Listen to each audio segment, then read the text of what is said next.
Part 1. A Mysterious Forest.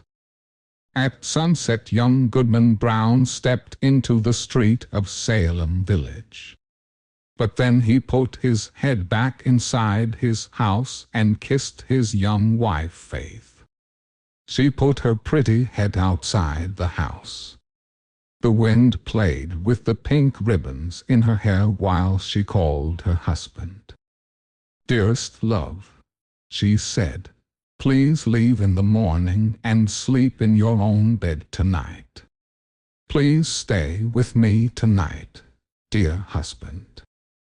"My love and my Faith," answered young Goodman Brown, "tonight I must stay away from you.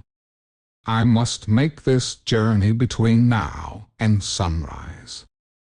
"I will wait for you to return," said Faith, with her pink ribbons.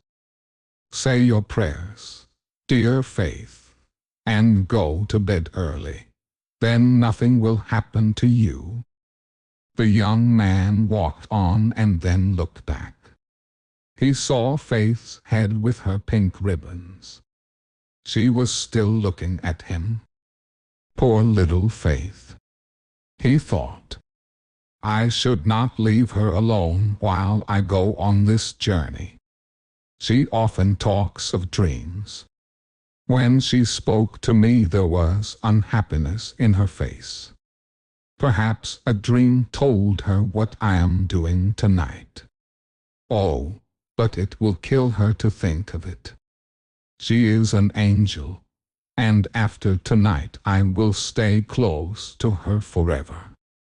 With this excellent resolution for the future, Goodman Brown felt better. He walked quickly toward his evil purpose. He took a dark, mysterious road in the forest with tall, dark trees all around him. It was very lonely, and he did not know what was hidden behind the dark trees. "There could be an Indian behind every tree," said Goodman Brown to himself. He was afraid. He looked behind him and said, "What if the devil is here?" On the road in front of him there was a man sitting under an old tree. He got up and said, "You are late, Goodman Brown." Surprised by his sudden appearance, he replied nervously, "I was with Faith." It was now very dark in the forest. The second traveler was about 50 years old and looked a lot like Goodman Brown. They looked like father and son. But, although the older man was simply dressed, he had a certain air of one who knew the world. He would be comfortable at the governor's table or at King William's court. But the only unusual thing about him was his staff. It was a strange staff. It looked like a living serpent. Of course, it was probably Goodman Brown's imagination because it was very dark in the forest. "Come, Goodman Brown," cried his fellow traveler. "You are walking too slowly. Take my staff if you are tired." "My friend," said Goodman Brown, stopping, "I met you here because I promised. But now I want to return home because I am worried about this journey." "Really?" replied the older companion. "Let us walk on. If I can convince you while we walk, then you must not go back. And if I cannot convince you, then you can go back. We have just entered the forest." Goodman Brown started walking again. "My father never went to the forest on such a journey, and neither did his father before him. We are a family of honest men and good Christians. I will be the first Brown that ever took this path in the forest and had such friends. That's what you wanted to say, said the older man. I have known your family very well. I knew your grandfather and your father. I helped your grandfather when he whipped the Quaker woman in Salem. And I helped him to burn an Indian village. They were my good friends, and we walked along this path many times and returned after midnight. I am surprised that they never spoke about these things. But I can understand why. We are a people of prayer and work, and we do not tolerate evil. Evil or not, said the traveler with the staff. I know many important people here in New England, religious men, government officials, and the governor himself. Really? Cried Goodman Brown. I don't know the governor or government officials. But if I continue this journey, how can I meet the eye of that good old man, our minister at Salem Village? His voice will make me tremble. Until now the older traveler had listened seriously, but he suddenly started laughing loudly. He laughed violently, and his serpent-like staff seemed to move. Hum, hum, hum, he shouted again and again. Then he said, Well, go on, Goodman Brown, go on. But please don't kill me with laughing. To end the discussion, said Goodman Brown, angrily, there is my wife Faith.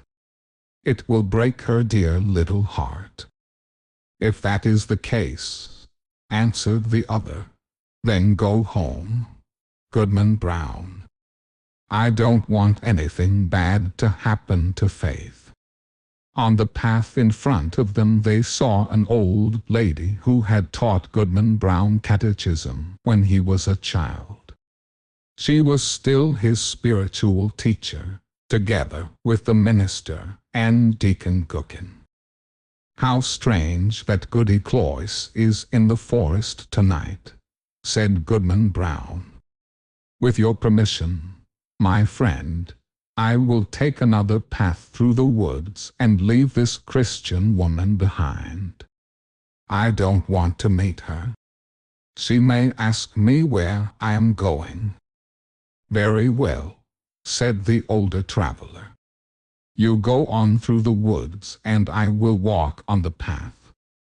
The young man turned into the woods but watched his companion who walked along the path. The old lady was walking along quickly for a woman of her age. The traveler touched her neck with his staff. The devil! Screamed the old lady. It's your old friend, said the traveler. Ah, of course. It is you, your worship. Yes, it is really you, and in the image of Goodman Brown's grandfather, cried the old woman.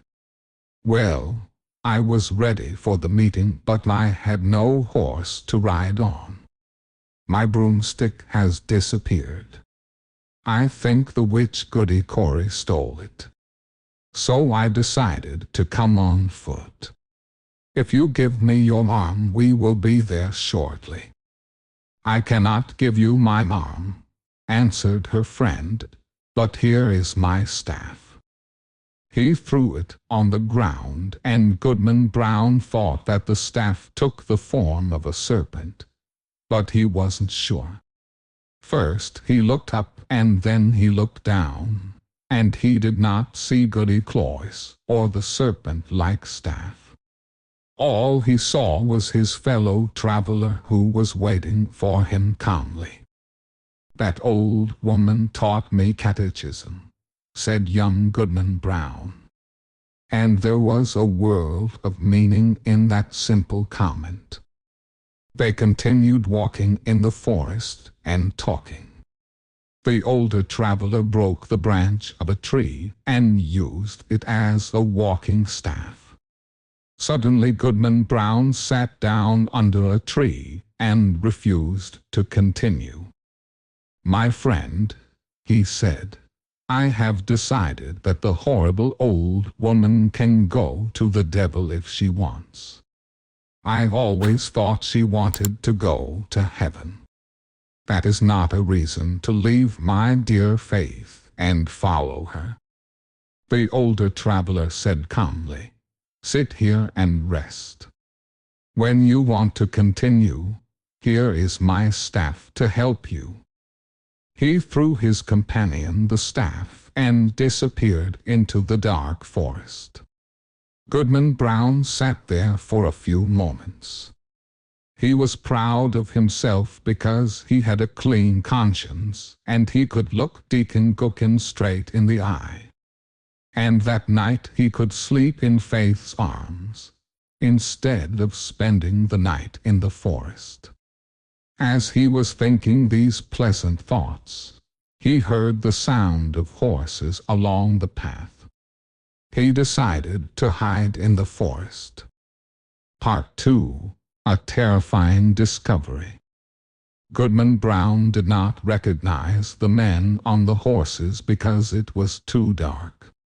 However, he thought he heard the voices of the minister and Deacon Goodman. The voice that sounded like the deacon said, "I can't miss tonight's meeting. There will be people of our community from Falmouth and others from Connecticut and Rhode Island. And there will be Indian men of magic who know a lot about devilry. There will also be a lovely young woman who will join our group." "Very well, Deacon Goodman," replied the old minister. "Let us go quickly. We must not be late." The horses galloped through the forest. Goodman Brown was very surprised, and his heart was heavy. He looked up at the sky to see if there was a heaven above him. He saw the sky and the bright stars. "With heaven above and faith below, I will resist the devil," cried Goodman Brown. While he looked up at the sky and prayed, he saw a black cloud directly above him. From the black cloud he heard the sound of confused voices. They sounded like the voices of his own townspeople. Then he heard the sad voice of a young woman. "Faith!" shouted Goodman Brown, who was very worried. And the forest echoed, "Faith! Faith!" The cries of anger and terror filled the night. Then there were sounds of other voices, terrible screams and laughter. The black cloud passed over his head and something fell down slowly. It was a pink ribbon. "My faith is gone," he cried. "Oh, there is no good in this world. This world belongs to the devil." Young Goodman Brown was desperate. He took his staff and started walking very quickly. The road became darker and more frightening. There were strange, terrible sounds everywhere. "Hum, hum, hum," cried Goodman Brown when the wind laughed at him. "You can't frighten me. Come witch, come wizard, come the devil himself, here comes Goodman Brown. He's not afraid of you." In all the mysterious forest, the figure of Goodman Brown was the most frightening. He went forward courageously as he listened to a strange chorus of human voices. Then suddenly he reached an opening in the forest. The opening looked like an altar. It was surrounded by burning trees that looked like candles. The red light of the fire was everywhere. What a strange group! said Goodman Brown. In this group there were ministers, church members of Salem Village, pious ladies, important men of the government, and young girls. Good old Deacon Gookin was there too. However, among these good people there were also thieves, criminals, and bad people. They were all together. But where is faith? Thought Goodman Brown nervously. He heard a hymn. It was a slow, sad hymn about dark sins and evil. The chorus sang and a loud organ played. Everyone was singing to the devil.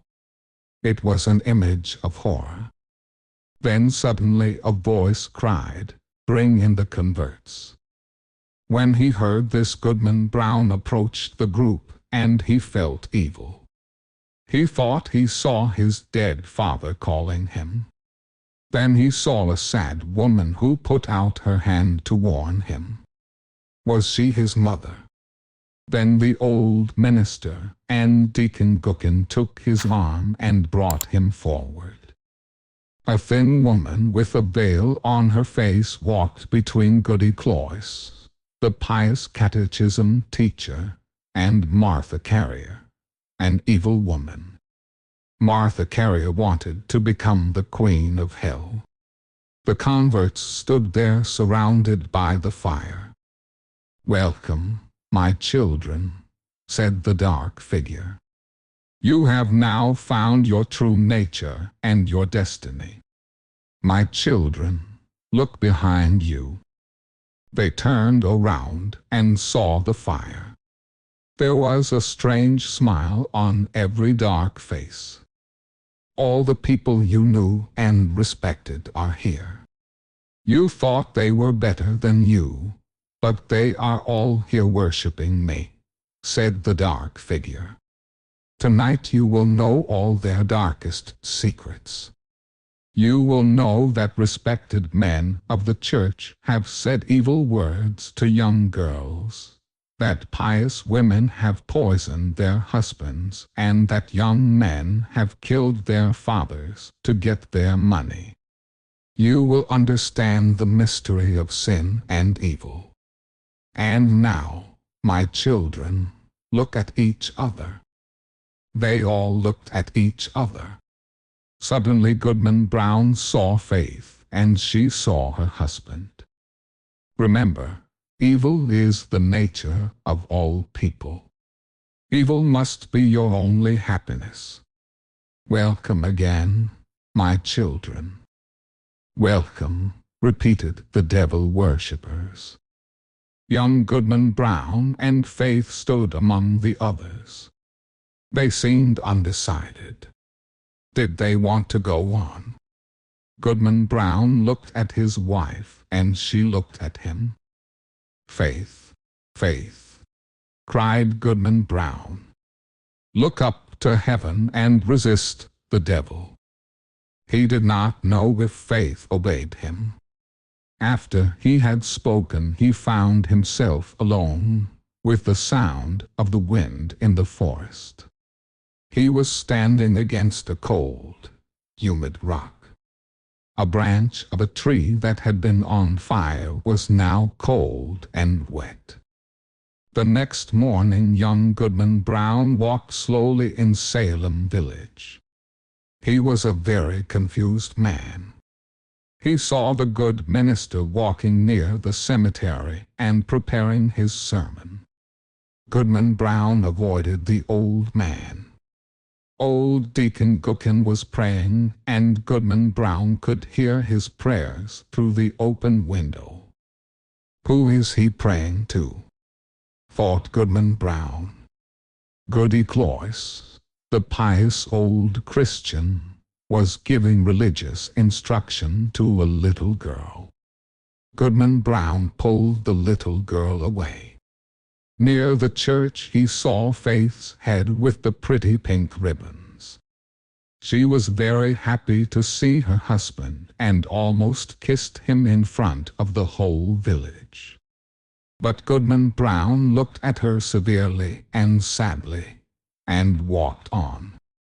Did Goodman Brown fall asleep in the forest, and only have a terrible dream about a witch meeting and the devil? Perhaps. But it was a dream of evil omen for young Goodman Brown. After that strange night he became a sad, dark, almost desperate man. On Sunday, when the congregation sang a hymn, he could not listen to it. He could still hear the frightening hymn of the night in the forest. At night he often awoke and moved away from faith. When the family prayed, he looked at them angrily and turned away. After a long life, Goodman Brown's body was carried to his grave, followed by faith, his children and grandchildren. There was a procession with many friends, but there were no hopeful words on his tombstone because his last hour was very sad and hopeless.